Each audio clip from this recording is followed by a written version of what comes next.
Here we go. And we are recording. Hi, I'm Robin Forster with Feel So Alive and Feel So Alive Informed. And my guest today is Cathy Goodwin. And Cathy, say hi. I Excellent, thanks.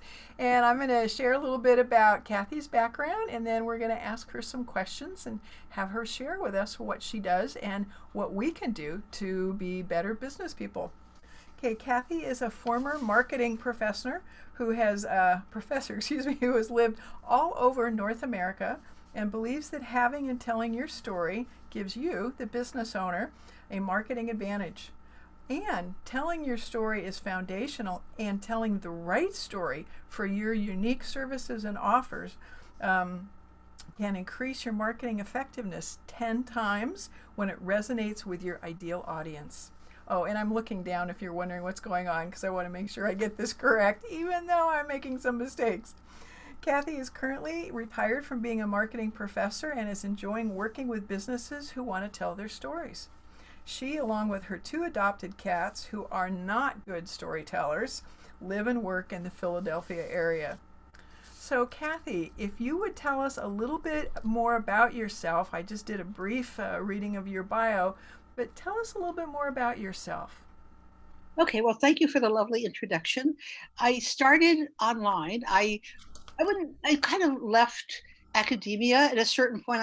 I've been teaching marketing for 20 some odd years, and I wanted to get my hands dirty and really get in there and do what I've been teaching. So I started with a career site because I've been passionate about careers, and I had just written a book on relocation that ties right into careers.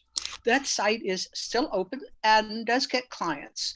So to learn to market the site, I studied copywriting, and then people started asking me to help with their websites. And I have been a writer all my life. I have a published book and that was published with a publishing company. I have several books on Amazon that I've written. I've written everything from humor columns to textbook chapters. So I really copyright was sort of a natural thing for me to be doing. So I got into that and people started asking me to do more. And now I do very little with careers. I'd say 95% of my work is on marketing consulting and copywriting. And I have, as you said, I am a former marketing professor. I am a published author and speaker and sometimes stand-up comedian. And as you said, I've lived all over North America, and now I'm here in Philadelphia, where we're having a blizzard right now with my two cats. Excellent. Great. Well, that really helps us to understand how you got drawn into where you are now. So that's pretty fun.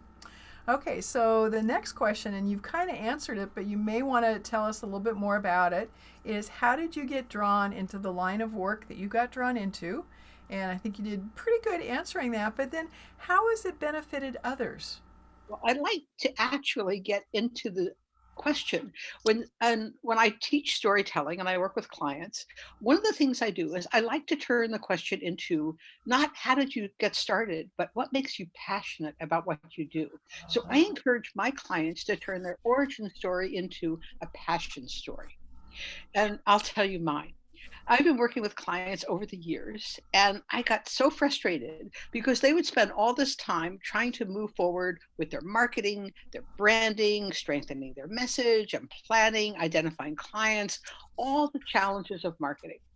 And I began every copywriting project by asking clients to share three success stories. Once you get those three stories, the copy practically writes itself. And you're really on to what you're supposed to be doing. So I'd also done research when I was in academia. I'd done research and published on metaphors. So I was a natural for me to start looking into storytelling. And storytelling's hot, right? Everybody it talks about it. But I was not happy with what I saw in storytelling. One article title in a business magazine was Bedtime for Business. They were comparing business stories to bedtime stories. I mean, come on, if you think about it, why would you put your clients to sleep? You want to wake them up. You want to energize them. You don't tell them bedtime stories. And then people would come to me and say, well, my guru told me to tell about my mistakes, to be vulnerable, to share my misery. And I knew from my training, my experience, my research, that this advice was just plain wrong. I have a whole section in my storytelling courses, and almost just about all my courses, I cover this about why this is really bad advice and why being vulnerable almost always will backfire. There are very few people who can get away with telling a story about being vulnerable and have it work for them. So now when I work with business owners, I have a whole different approach to storytelling. It simplifies their marketing. It makes things so much easier. And what we do is we start with your strategy. We don't start with your story and with the, the arc of the story and the fairy tales. In fact, I have a whole thing on why Cinderella makes a lousy business story. So what I talk about now is we start with what is the challenge? What is the problem you're trying to solve? Maybe you want to differentiate yourself. Maybe you want to explain what you do and clarify because the confused mind doesn't buy. So you want to end the confusion. And then your story fits your purpose. And that's really what I'm about. I've written a book about it that's on Amazon. It's called Grow Your Business One Story at a Time. I've got courses and consulting. And I still do copywriting, but once people get excited about stories and learn how to tell stories that are really going to work for them, they usually want to write their own copy and they just want me to coach them to make it better. So, as an example of one of the ways I've used stories, I worked with a very successful business owner, and she told me she had spent about 3 months trying to nail her branding. And after 3 months, and I did not even want to ask how much she spent in time and money, she got her colors. 3 months and colors.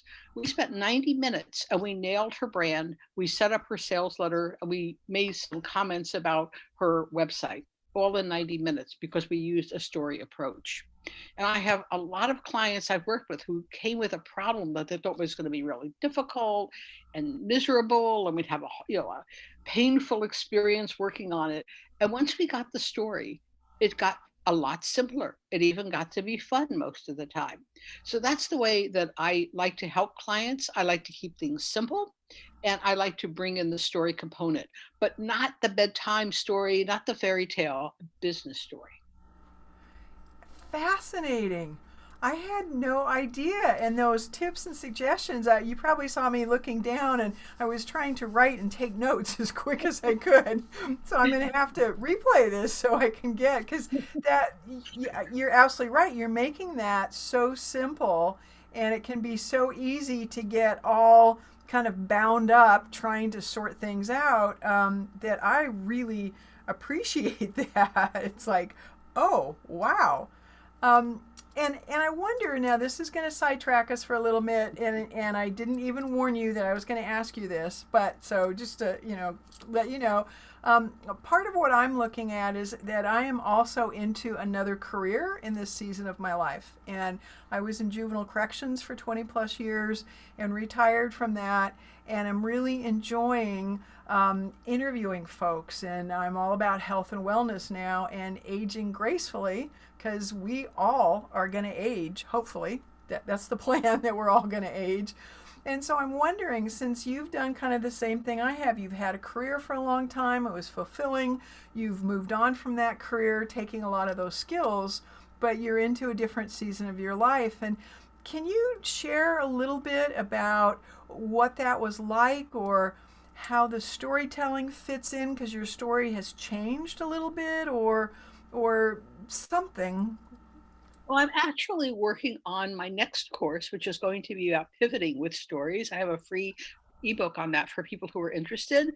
And the idea of transition, when you transition, you change your story. For example, I had a client who was working with clients one on one, and then she decided she was going to train others to do what she had done, to be counselors, and that meant a whole new story. That was what we had our consultation on, was how to find a new story, because a lot of times your first story in your first business is about you.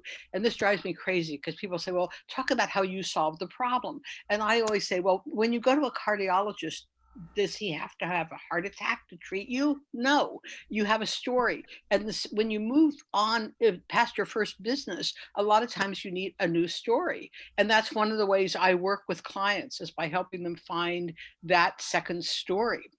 And my move, actually, I've changed careers so many times over the years that it didn't feel to me like it was a different stage. It just felt like, okay, I've done what I want to do to do in academia. I was successful in research. I'm still being cited in journals. I learned a lot about how to analyze, how to be analytical, how to teach, how to explain things to people and make it simple. And it simply was time to move on. And it was more like the universe was telling me. And I read a really good book by William Bridges, which is a lot of people like and a lot of people don't like, on transition. And he said, most transition is not something you look for. It's not welcome. It's like it comes to you and you say, nope, I got to move. I don't belong here anymore. And it happened at different times in my life when I had been in corporate life, which was really, I was a bit of a maverick there. But at some point it was like, no, I don't belong here. I have to move. So that's really the sense that I had. It was really more about following my own intuition and listening to the universe more than coming up with a story. Ah, Who knows? I don't, I might be in a whole different career in the future, but that's what I'm doing, yeah, right now, and I'm enjoying it, and people are responding to it, to what I'm doing, and I really like the idea of shaking people up and introducing things in a new way. I get very frustrated with marketing people who just give you the same old cookie cutter formula. So everything I do is designed to give you a totally new, mind blowing approach to some aspect of marketing. wow. Cathy, I'm watching the time because I appreciate that you were giving us this time because it's really kind of you, but I don't want to overstep our welcome. And is there one last tip, short and sweet, that you want to say, or do you feel like in this amount of time you've gotten out all you can? And No, we've covered. I could talk forever, but just one quick thing is that when someone asks who your target market is, share your client's backstory. Don't think about the demographics. Don't think about your avatar. Think about what is their story. The story has three parts: the problem, the obstacle, and what they've tried. And I have an ebook on that and a whole course. So if people would like to learn more, they can just get my free ebook, which goes into that. I think that's a problem a lot of people struggle with, and I've turned it into a storytelling exercise. oh, perfect. Cathy, that is great. I am so excited to go look at that. And I think that we will end the recording now. And I appreciate all of your time. Thank Well, you. I appreciate being here. Thank you so much. Okay, stop cloud recording.